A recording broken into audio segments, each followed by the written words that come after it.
Alright, let's dive straight into our first topic. Understanding the basics of English phonetics and phonology to pronounce words correctly.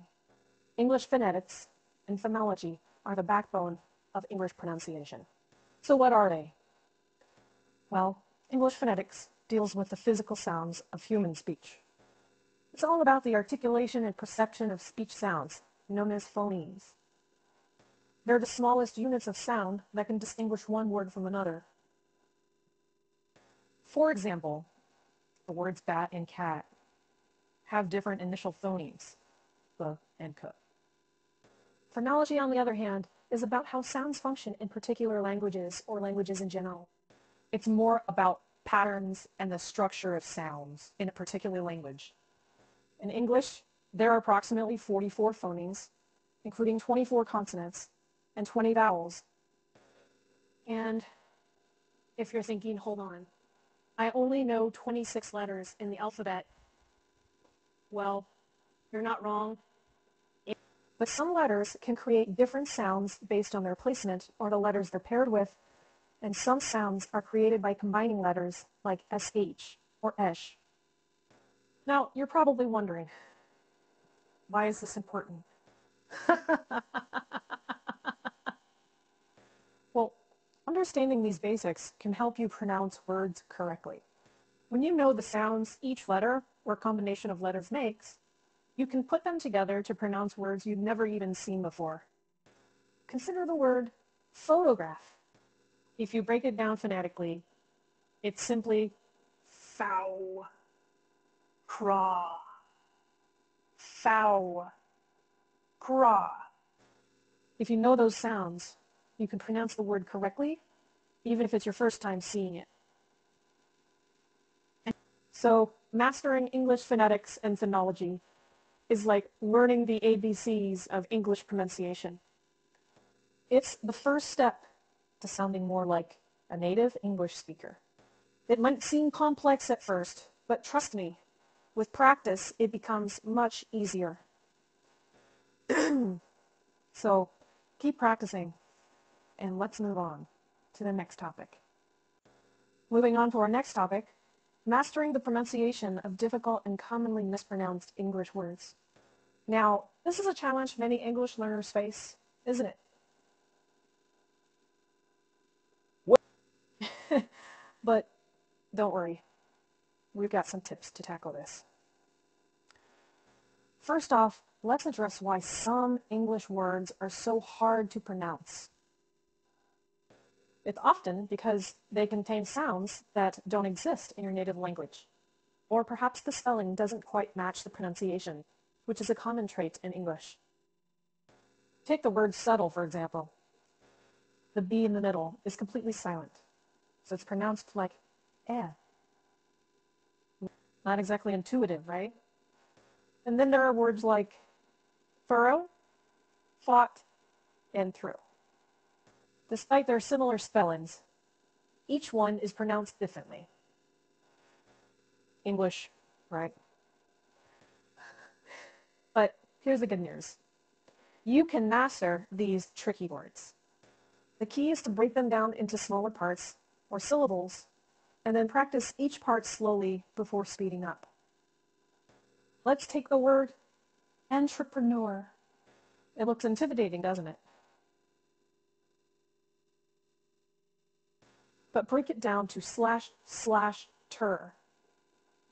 Slash, slash. And it's much more manageable. Start slow, speed up gradually, and before you know it, you'll be pronouncing it with ease.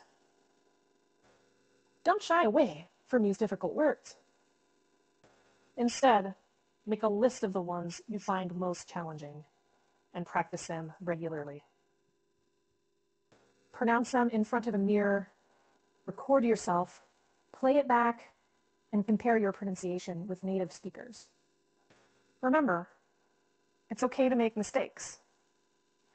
That's how we learn, right? So keep practicing, stay patient, and soon enough, you'll master even the trickiest English words. All right, let's move on to the next topic, shall we? All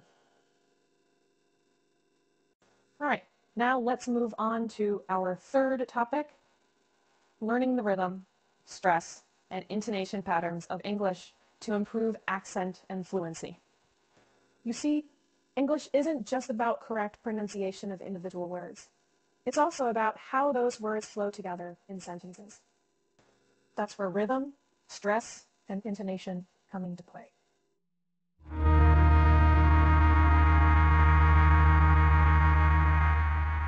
English is a stress-timed language, which means some syllables are longer and some are shorter.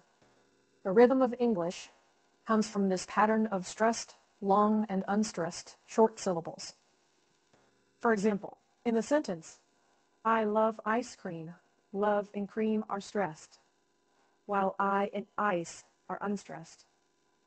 When you get this rhythm right, your English speech can sound more natural and fluent. Stress is also used to emphasize certain words in a sentence. Usually, the important words that carry the most information are stressed. For instance, in the sentence, she's going to the park.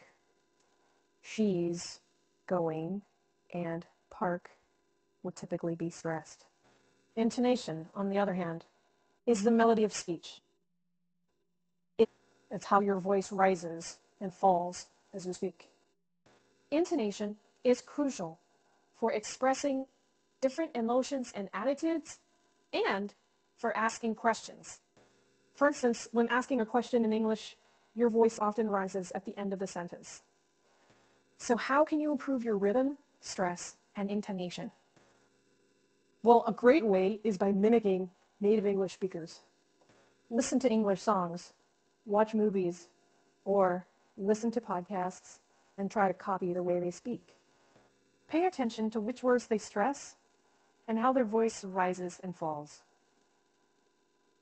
Another fun way is to use tongue twisters, which are designed to challenge your pronunciation, rhythm, and speed.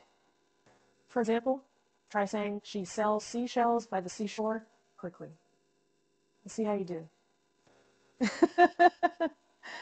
But remember, it takes time and practice to get the hang of these aspects of English pronunciation. So be patient with yourself and keep practicing. All right, let's move on to our next topic.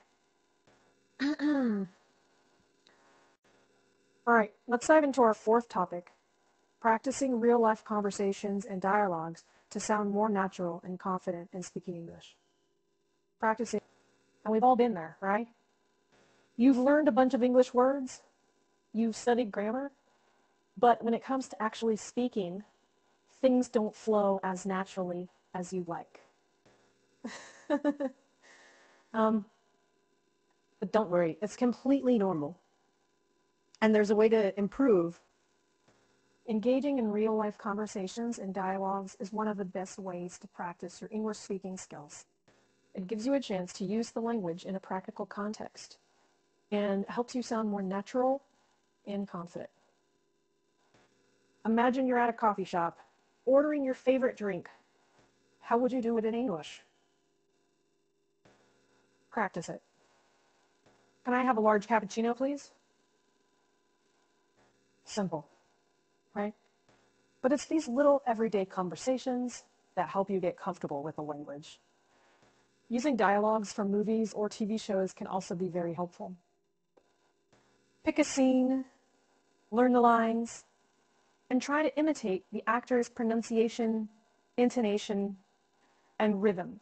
This can be a fun and effective way to improve your speaking skills. But remember, the key is consistency. Practice as much as you can, and don't be afraid to make mistakes. That's how you learn. And over time, you'll notice that you're not just stringing words together, you're actually communicating in English with ease and confidence. Also, don't forget to listen. Listening to how others speak English, especially native speakers, can give you a better understanding of the rhythm and flow of the language. So start practicing those conversations, be it with a language partner in front of a mirror or even with your pet. The more you practice, the better you'll get. All right, let's move on to our final topic. And now let's discuss our final topic. Using various resources and techniques, like listening to native speakers, using pronunciation apps, and tongue twisters for regular pronunciation practice. In this digital age, we're fortunate to have a wealth of resources at our fingertips. And trust me, making use of them can significantly improve your English pronunciation. Firstly, listening to native speakers is one of the best ways to learn the natural rhythm and accent of English. Whether it's through movies, music, podcasts, or audiobooks, try to immerse yourself in the language as much as possible. Pay attention to how the speakers pronounce different words and phrases, and then try to mimic them. It's like having your own personal pronunciation guide. Next up, pronunciation apps. There are many apps available, like Elsa Speak or Sounds pronunciation app, that can help you practice pronunciation in a structured manner. Simple. They can provide instant feedback, correct your mistakes, and track your progress over time. Indeed, technology can be quite a boon for language learning. And let's not forget about tongue twisters. They're not just fun to say. They're also great for improving your pronunciation and speed of speech. Try saying, "She sells seashells by the seashore," or "Peter Piper picked a peck of pickled peppers fast without stumbling." It's a challenge, but a great way to practice. Remember, the key to improving pronunciation is regular practice. Make it a part of your daily routine, whether it's for 15 minutes or an hour.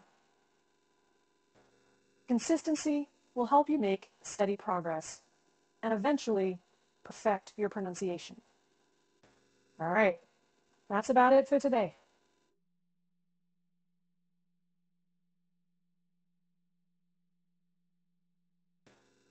Keep practicing, stay motivated, and I'm sure you'll see great improvement in your English pronunciation. Thanks for joining me, and keep up the good work.